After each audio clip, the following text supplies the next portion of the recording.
Ya, terima kasih Anda masih bersama kami dalam program Majelis Sore. Majelis kita semua. Masih bersama dengan teman-teman dari Politeknik Hasnur dan juga Ketua LP2M Winanto Seri Banjarmasin hari ini. Sikap wasatiyah yang seharusnya itu sendiri seperti apa? Yang menjadi sebuah anugerah bagi kita yang patut kita syukuri. Terkadang bukan hanya nikmat seputar rezeki dan kesehatan, kita terlahir dari keluarga Islam, keluarga Muslim pun juga menjadi sebuah anugerah bagi diri kita. Dan ujungnya, nah ini yang patut untuk diusahakan begitu kan Pak ya, yang tentunya juga selain atas kehendak Allah begitu, ini kan juga menjadi bagian dan tugas kita untuk terus mengusahakan dan mengupayakan agar betul-betul husnul khotimah itu didapat di dalam kehidupan kita di akhir hayat nanti. Namun ada hal-hal yang kemudian juga seringkali itu tadi Pak, iman itu ada kadarnya yang kemudian juga bagi setiap orang tidak sama rata. Ada yang istilahnya juga betul-betul mengedepankan akan peribadahannya dan dijaga penuh atas kehendak Allah dan atas usaha yang dilakukan begitu ya bagi para nabi, para rasul yang memang atas kehendaknya. Namun secara umum manusia pasti akan ada kesalahan, tidak luput dari dosa. Sejauh mana sebenarnya kita memaknai Islam itu sendiri Pak, sebelum kita memaknai mungkin secara wasatiyah, moderasi beragama di dalam sikap di tengah-tengah masyarakat untuk diri sendiri terlebih dahulu, untuk diri sendiri agar kita betul-betul ada yang di dalam kondisi tengah di dalam hal keduniaan dan juga keakhirat. Oke. Tadi kita membahas mengenai sikap wasatiyah gitu ya. Sebelum ke sikap yang menjadi pilihan sikap gitu ya, harus dimulai dulu dari pengetahuan ya, pengetahuan kognisi, ke sikap, ke tindakan. Itu biasa urut-urutannya gitu ya. Kita bisa bersikap secara wasatiyah ya, berangkat dari pemahaman dulu apa yang dimaksud dengan wasatiyah ya, prinsip-prinsip apa kemudian yang ada melekat di wasatiyah, kemudian nanti berimbas kepada banyak hal, termasuk sikap, kemudian tindakan, nanti membuahkan kepada tadi kan masalah apa yang iman kita, keberislaman kita dan seterusnya gitu ya. Nah, memang kan problem di kita saat ini kadang-kala ada hal yang kontradiktif gitu ya. Betul. Misalnya kita beragama itu mestinya kan menjadi orang yang yang damai, kemudian yang bahagia. Itu kan yang menjadi intisari dari agama. Agama tidak kacau. Orang yang senantiasa itu kan harmoni dalam kehidupan, tidak kacau. Islam juga orang yang damai, sejahtera, bahagia. Kalau ada yang masih belum bahagia, berarti ada sesuatu yang harus diteliti kembali, dibenahi kembali. Gitu ya.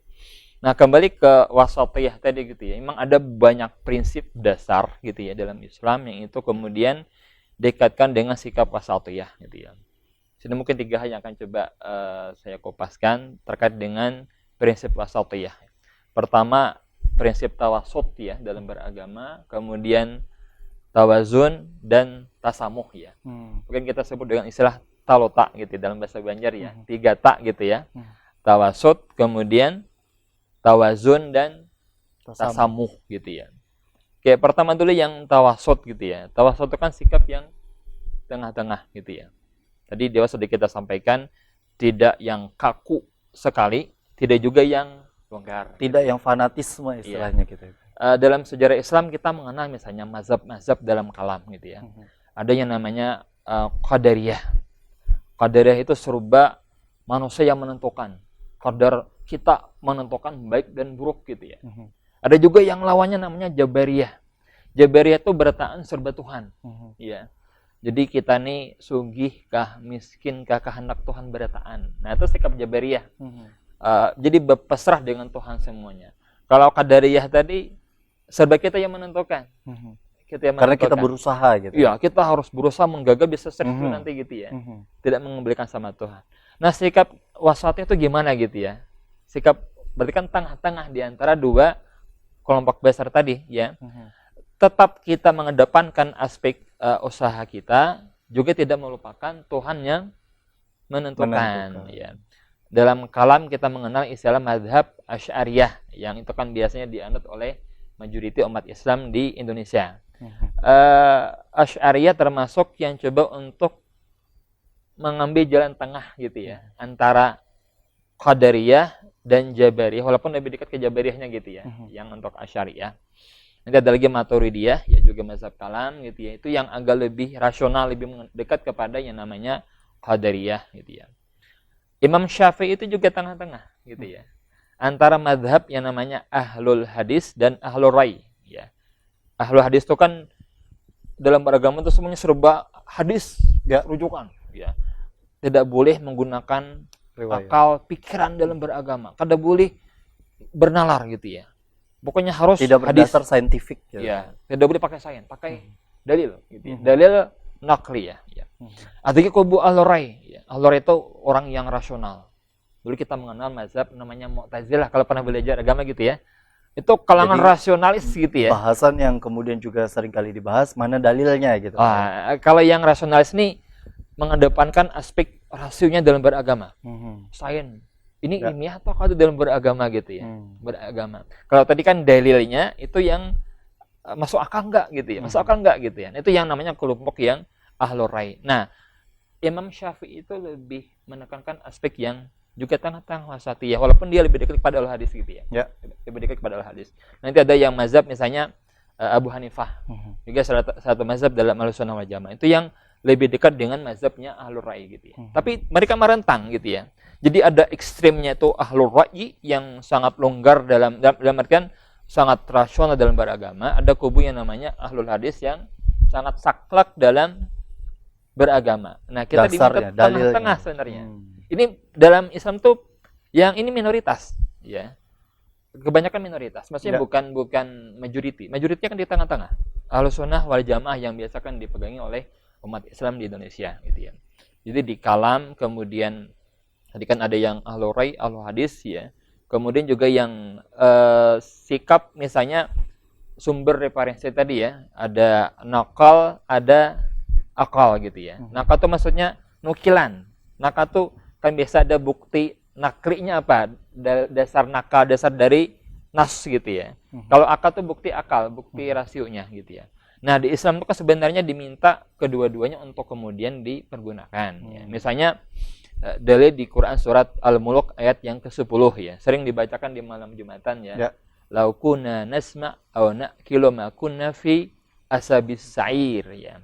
Jadi ini kan ceritanya penduduk neraka Sa'ir itu ya. Neraka Sa'ir itu neraka Sa'ir yang sangat pedih itu, mereka ada diskusi gitu ya. Kemudian mereka mengatakan menyampaikan penyesalannya. Kata mereka, lau kunna nasma aw naqil ma kunna fi asabis sa'ir.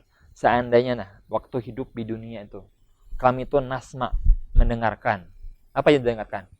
Berarti kan kepada wahyu kan? Khabar dari Tuhan, khabariyah wahyu. Au nakil, apa nakil? Menggunakan akal kami gitu ya. Berarti kan duanya harus dipegangi tadi ya. Bukan ekstrem yang satu hanya pokoknya wahyu saja. Kita juga punya akal yang diberikan oleh Tuhan untuk memahami wahyu tadi gitu ya, memahami wahyu. Juga bukan kemudian akal beritaan, kada pakai nas, pakai wahyu gitu ya. Jadi beritaan tuh pakai nalar, bukan seperti itu juga. Jadi kedua-duanya. Jadi gambaran orang neraka Sa'ir itu seandainya Tuhan, laukuna kami itu hidup di dunia gitu ya. Nasma au naqil, mendengarkan dan menggunakan akal kami gitu ya. Ma kunna fi ashabis sa'ir. Kami tidak akan menjadi penghuni neraka Sa'ir. Berarti harus memang kedua-duanya dipergunakan.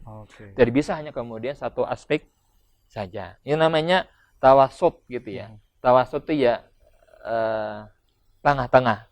Itu salah satu prinsip juga yang mendasar di dalam kita beragama. Jangan terlalu ekstrim. Baik ekstrim yang sangat longgar ya, yang sangat serba boleh gitu ya.